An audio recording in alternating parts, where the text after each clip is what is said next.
Bom dia, boa noite ou boa tarde, pessoal, ou boa madrugada, vai depender do horário que vocês estão vendo esse vídeo. Estamos aqui para a continuação de mais uma aula.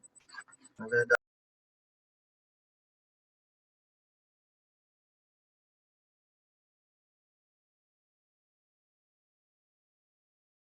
a parte como seria o ser humano como um indivíduo, quando eu entrei naquela discussão se nós estaremos ou não dentro de uma sociedade livre, no sentido de nós temos ideias próprias sem ser influenciadas pela sociedade. Será que o indivíduo ele é um ser social? A sociedade o cria, ele cria a sociedade. Tem como você ser um ser individual no meio social? Então a gente começou com essa discussão falando sobre o que Locke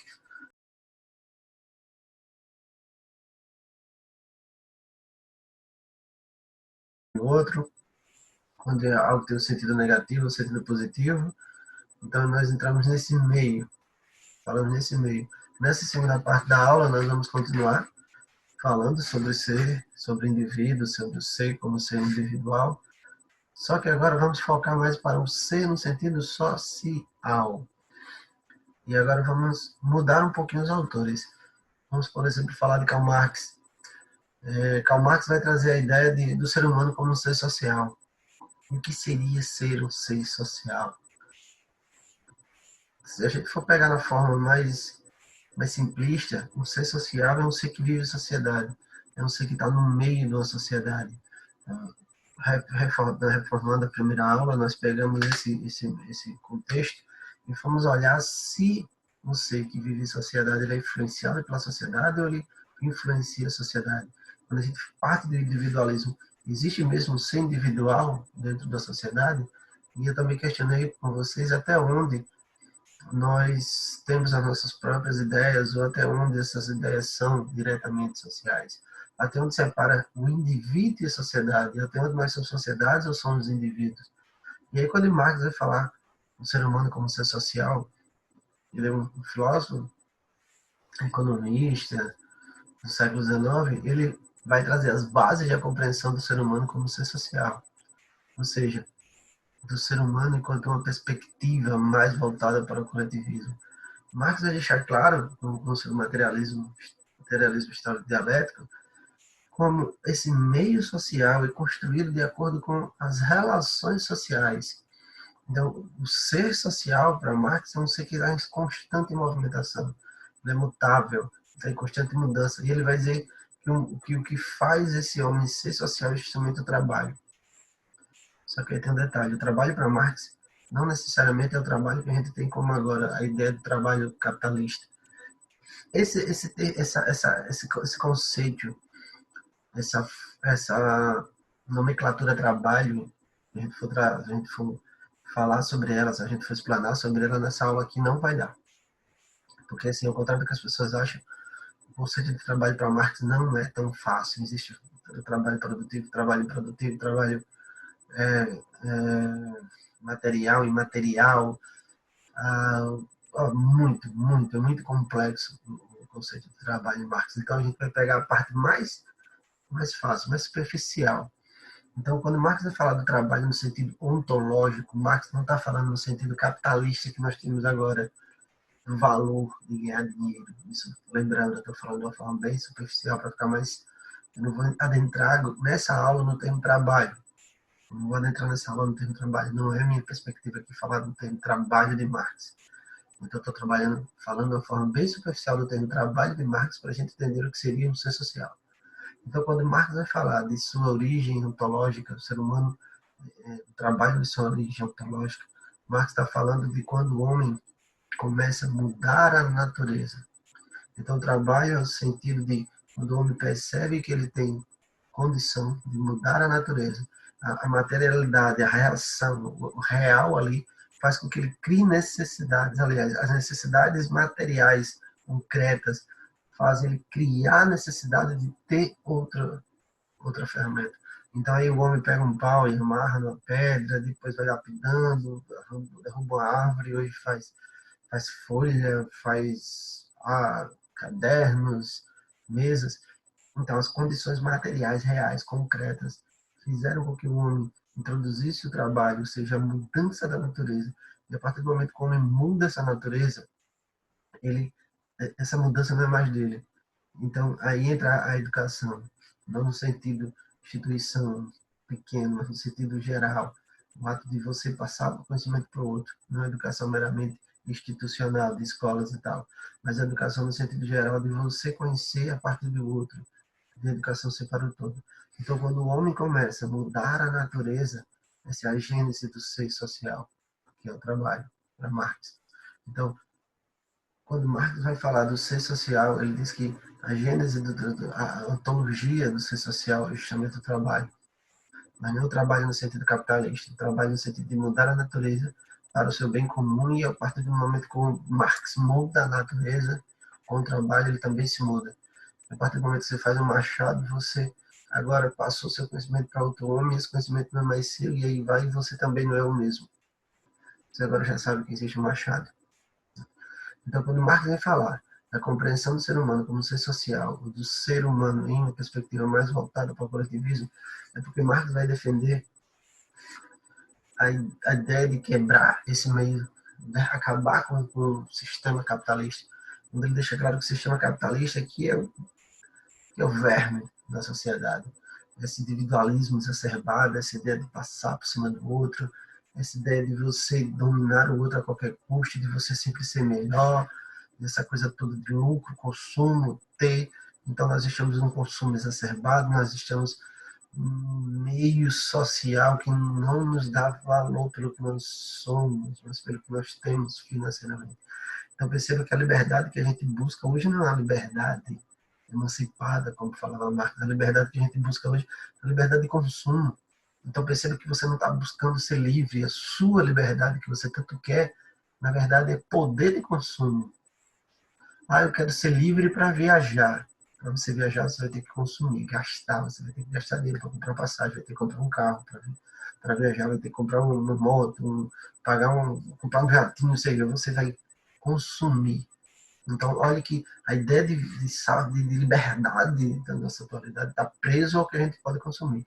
Então, na verdade, a gente está buscando essa liberdade, quando na verdade é poder de consumo. Então, perceba como essa liberdade está presa. E é aí, nesse poder de consumo, que Marx vai dizer que está a divergência do motor da história, ou seja, as classes dominantes e as classes dominadas. O capitalista real, dono do meio de produção, e o proletário que não tem o seu meio de produção e vai vender a única coisa que ele pode para sobreviver, sua força de trabalho. Então, enquanto o capitalista lá está com os meios de produção e ele não trabalha, ele vai explorar a mão de obra do trabalho do outro que não tem a condição de trabalho, que é o proletário. Então, como o proletário não tem os meios de produção, o proletário não tem a fábrica para produzir a riqueza, no sentido de capitalista, porque quem produz a riqueza é o trabalhador, mas quem usufrui dela é o capitalista. E aí verte socialmente da ideia de que o trabalhador necessita do capitalista. E essa é a grande maioria, esse é o pensamento uniforme até hoje. E Marx vai dizer que esse pensamento, essa forma de pensar, ela se mantém justamente porque as ideias da classe dominante são as ideias de quem está dominando. E a classe dominante não vai deixar o proletariado perceber que ele que é a parte importante desse meio, ele é a pedra fundamental desse xadrez, e não o burguês. Na verdade, o burguês depende muito mais do trabalhador do que o trabalhador. Mas só que invertem as coisas e dizem que não, o trabalhador que depende muito do burguês. E aí eu peguei, por exemplo, algumas anotações, vou ler algumas coisas para vocês, por exemplo, quando ele vai dizer, aqui vai falar, de forma geral, uma das filosofias que irá dar base para a compreensão do setor humano como ser social, ou seja, do ser humano em uma perspectiva mais voltada para o coletivismo, é advinda do século XIX, por Karl Marx. Isso vai confirmar o que eu disse. O materialismo histórico dialético mostra como as estruturas econômicas da sociedade de uma época irá determinar a superestrutura ideológica. As estruturas econômicas seriam as bases. Então, Marx ele vai fazer um levantamento histórico, material, dialético, ou seja, materialismo, ou seja, tudo que é concreto, tudo que é real, o que de fato está acontecendo, não o que você acha que está acontecendo, mas o que de fato está acontecendo. Ele vai buscar na história como isso aconteceu e a dialética entre esses fatos concretos, reais, materiais e a história. E como essa junção, esses contrários, de uma dialética para fazer o que nós entendemos como história. Então, ele vai mostrar como as estruturas, as bases econômicas de cada período de sociedade, de uma época, irá determinar a superestrutura ideológica. Ou seja, como cada base social e econômica de cada período vai nos dizer como pensamos, o que achamos como certo, o que achamos como errado, o que idealizamos, o que temos como noção. Então, se você perceber, se a gente for falar das civilizações hidráulicas, né? O pessoal da Mesopotâmia, Egito, eles tinham uma formação econômica totalmente diferente, era baseada na água, nos diques, tá? Era agricultura de irrigação, como chama, agricultura de regadio, ou seja, eles viviam do rio, aquela coisa toda, faziam diques e tal. Então existia um modo de produção chamado modo de produção asiático, onde as pessoas alguns eram de fato escravos e viviam dentro daquele meio ali, de poder do rei, que na verdade era um rei divinizado, era até o Crassinho, Deus estava na Terra. A gente sai desse período das civilizações hidráulicas, vamos para os gregos também tinham escravos, e perceba que já é uma nova forma de socialidade, de economia, tem uma base econômica diferente, tem uma estrutura econômica diferente. Não é só a economia que determina as coisas, mas a economia é um grande meio para isso. E também vai achar que é só a economia que está nos idealizando tudo. Vem a cultura, vem o meio social, vem tudo isso. Mas sim, a cultura, a economia vai meio que dizendo como a gente está sobrevivendo, porque é o que dá o lastro do que hoje a gente conhece como trabalho. Quando a gente está no período escravista, a mola da vez agora é o escravo, é ele que vai fazer. No período na Idade Média é o servo. E agora, na nossa atualidade, é o proletário. Então, perceba como os meios estruturais vão mudando a superestrutura ideológica. E por ideologia aqui, vamos também, de uma forma bem simplista, entender como forma de pensamento. Então, as ideologias que vão sendo passadas baseadas em determinadas estruturas faz com que a nossa superestrutura aceite essas ideologias que estão sendo passadas para a gente como certas. Como, por exemplo, acreditar de fato que nós, enquanto proletários, somos as pessoas que dependem exclusivamente do trabalho do patrão. Continuando, pessoal, o Marx, eu peguei um textozinho aqui para tentar dar uma explicada sobre a metáfora do que seria estrutura e superestrutura. Então, eu vou ler e a gente tenta debater. A metáfora da base da superestrutura, ou seja, infraestrutura e superestrutura, é de fundamental importância para o método do materialismo histórico do marxismo. Nas suas obras, Karl Marx e Friedrich Hegel recorreram à metáfora do edifício para explicar a sociedade, a sua base ou infraestrutura. Então, percebam, quando Marx fala em infraestrutura, ele está falando da base social.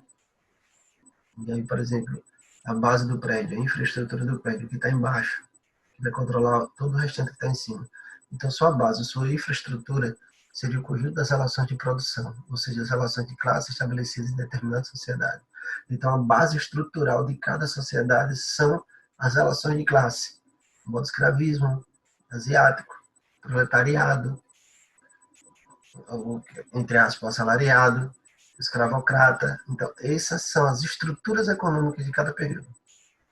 Se não entenderam, volta aí no vídeo, deixa uma dúvida lá, vão dando like aí, alguma coisa, certo? Vão dando like, vão perguntando. Ou seja, que corresponde às formas de consequência social em geral ou como a política, a filosofia, a cultura. Então, perceba. Sobre esta estrutura econômica se erguia uma superestrutura. Lembra que a gente falou que a infraestrutura, ou seja, a base, seria o conjunto das relações de produção. As relações de produção é tudo aquilo que dá ao núcleo em determinado período. Os escravos davam lucro para os seus patrões, para os seus donos, os servos davam lucro para os seus senhores, os trabalhadores dão lucro para os seus patrões, certo? Então, ou seja, as relações de classe estabelecidas em determinada sociedade, que seria a infraestrutura ou a base. Sobre essa estrutura econômica se erguia a superestrutura, que corresponde às formas de consciência social em geral, como a política, a filosofia, a cultura, as ciências, as religiões, as artes. Então, perceba, pessoal, a partir dessa modificação infraestrutural, ou seja, da modificação dessa infraestrutura, dessa base, nos vem também uma superestrutura que, a partir daí, nós vamos começar a ter conhecimentos e pensamentos diferentes do que a gente tinha antes. Por exemplo, vamos para o homem do modo de produção asiático, das sociedades hidráulicas. Eles acreditavam, por exemplo, no caso do Egito, na teocracia, ou seja, o próprio faraó era o representante de Deus. Então você não podia ir de contra, você tinha que agradecer por estar trabalhando nas terras de Deus e servir, aquela coisa toda. A gente entra lá na Grécia, já vamos ter tanto trabalhadores normal como também escravos, realmente prisioneiros, aquela coisa toda. Os escravos que tinham que dar conta agora, trabalhar. Quando a gente entra na Idade Média, período medieval, agora vai ser o servo que vai dar conta do fieldo, trabalhar no fieldo, e ele vai ser servo, grato, ele está preso à terra para trabalhar para o seu Senhor. E quando a gente chega na nossa atualidade, na contemporaneidade, a gente vai ter o trabalhador que vai trabalhar, vai servir de uma forma moderna ao burguês, porque ele não tem medo de produção. Ou seja, a superestrutura compreende também os modos de pensar, as visões de mundo e as demais competências ideológicas de uma classe. A ideologia é chamada de superestrutura ideológica e o Estado é chamado de superestrutura legal ou política, incluindo aí a polícia, o exército, as leis, os tribunais e a burocracia. Então perceba, pessoal, aqui ele está falando, por exemplo, para ficar mais claro, ele vai falar aqui, a base ou a infraestrutura seria um conjunto de relações de produção, ou seja, as relações das classes estabelecidas em determinada sociedade. Já a estrutura econômica se ergue a superestrutura, que corresponde às formas de consciência social, ou seja, política, filosofia, cultura, ciência, religião, arte. Então veja como essa estrutura, essa infraestrutura, essa base social vai influenciar diretamente na superestrutura que é a nossa consciência. Vai influenciar na filosofia, na cultura, na ciência, nas religiões, nas artes, na política. E também mais à frente ele vai dizer como a superestrutura compreende o modo de pensar, como nós pensamos de acordo com essa superestrutura, como nós estamos presos a ela. Então, as visões que nós temos de mundo, as ideologias, os componentes ideológicos da classe dominante, é o que ele vai chamar de superestrutura ideológica, ou o Estado é como ele vai chamar de superestrutura legal. Então, como a gente pensa, como a gente vê as coisas, seria uma superestrutura ideológica baseada na infraestrutura econômica que estamos vivendo. E o Estado vai ser chamado de superestrutura legal. Então, superestrutura ideológica é a forma que nos fazem compreender as coisas, baseada no meio da classe dominante, e a superestrutura legal é o Estado, e aí vai incluir a polícia, o exército, as leis, os tribunais e a burocracia. Certo, pessoal? Mas quais as consequências disso? Quais as consequências disso tudo? Por quê? O que acontece com isso tudo? Para Marx, a própria noção de indivíduo já é uma consequência da realidade econômica. Porque a partir daí teria sido determinada e criada pela classe social dominante, uma vez que o individualismo é importante para que a classe dominante se mantenha no poder, então ela desenvolve esse conceito para justificar a sua condição de dominação. Então Marx vai estar dizendo o seguinte: as consequências dessa infraestrutura econômica, da forma que ela está havendo, e o que ela vai fazer, a superestrutura, a consciência, um determinado grupo, ou como ele botou, a estrutura ideológica, a estrutura legal, a estrutura ideológica a gente pensa, a estrutura legal do Estado em si, esse meio vai nos moldar a acreditar no que uma classe dominante está falando. Ideologicamente, a gente aceita a ideologia de uma classe dominante. Nós não estamos aceitando a ideologia da classe do trabalhador. Nós estamos negando a própria classe para aceitar a ideologia da classe dominante. Então, é por isso que ele diz, teria sido determinada, ou seja, essa ideia de indivíduo vai determinar, vai ser criada por uma classe social dominante, e essa classe ela tem a noção que o indivíduo é importante para que ela continue sendo classe dominante.